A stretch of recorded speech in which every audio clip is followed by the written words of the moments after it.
Sir, live kayo sa RMNDZ XL Manila, si Radyo Man Lourdes.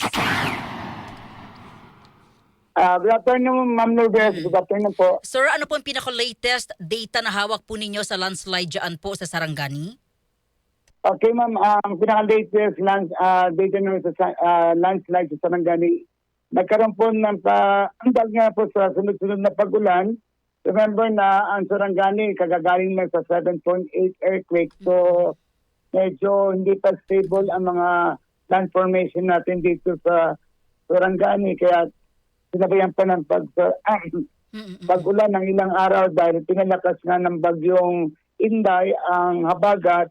Ito po ang nagdulot ng light to moderate rains dito sa lalawigan ng Sarangani. Ang pinaka-latest po natin, nagkaroon tayo ng landslide sa Glan area po, municipality of ng Glan at ng municipality of Malapatan po. Opo. Ilan po, ano po, meron hubang nasawi sa Glam at dito sa, Malapatan, ma'am. Sa Malapatan po, opo. Malapatan. Ilan po ang nasawi, sir, sa record po ninyo? Sa record namin doon sa Glan, wala man casualty related doon sa nangyaring the latest landslide due to the rain-induced landslide na tinatawag natin. Pero sa Malapatan po, meron po tayong reported na 10 individuals, 2 pamilya po ito, no?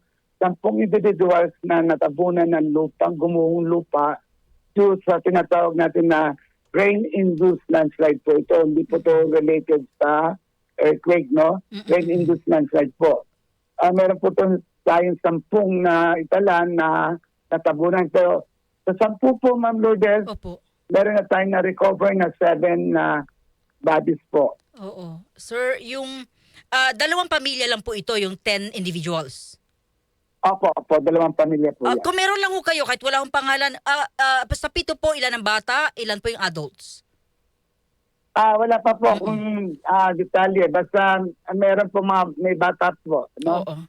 Pero wala pang detalye at pangalan ng mga na-recover na bodies. Pero sa 10 po, 7 na po ang na-recover as of this time. Nasaan na po yung mga labi, Sir Rene? Ma'am, nandun pa po doon sa area kung saan nagkaroon ng landslide. Yan pa ang ginagawa ng paraan ngayon paano maibababa. Yung mga, kasi sa taas ng bundok po, mahirap po itong ang daan doon papunta ngayon kasi masyadong maputik at malambot ang lupa. Oo. So, ginagawa po ng paraan na nakipag-ugnayan na po ang Malapatan sa mga search and rescue and retrieval team ng AFP at ng Bureau of Fire na gawin kagad ng paraan na maibaba yung cadaver o yung ng 7 na recover ng mga casualty po natin. Pero nagpapatuloy naman po yung rescue dahil meron pang mga missing. 3 po, yes, may 3 po pong hinahanap na individual, 3 pa para ma-recover po yung kanilang remaining. Opo. 2 lang ho ba yung bahay doon, Sir Rene? Marami pero doon po talagang yung pagguho ng lupa doon talaga naging sentro sa pagbaksak ng lupa po doon. Sa bahay na yun. Kumusta ang lagay ng panahon ngayon dyan? Maulan pa rin po kaya medyo mahirap po para sa ating mga rescue team na magdali ulit na magsagawa ng search and retrieval po doon sa area at medyo meron pa rin pong problema sa peace and order doon sa area po. Peace and order? Opo, medyo may conflict kasi yung area na yan, ma'am. What do you mean by May presence ng mga other elements NPA? ng mga bandido. Bandido? Bandido po, bandido. Okay.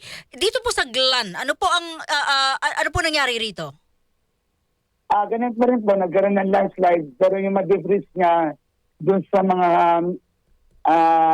along the highway po na barangay ito ng Glan na nagkaroon ng landslide kaya naging temporary, naging hindi passable ng area but immediately nagkaroon na ng clearing operation doon para to restore yung road going to Glan. Maraming bahay po ang natabunan naman or naapektuhan? Wala naman po doon sa Glan. Wala pong na-apektuhan. Kalsada lang po. Sa kalsada lang po. Unlike, Doon lang po sa mga... okay. Kumusta ho, unlike sa Malapatan sa Malapatan lang po merong casualty po. kumusta ho yung inyong mga kababayan, sir? Ilang linggo matapos po yung malakas na lindol. Yun na nga po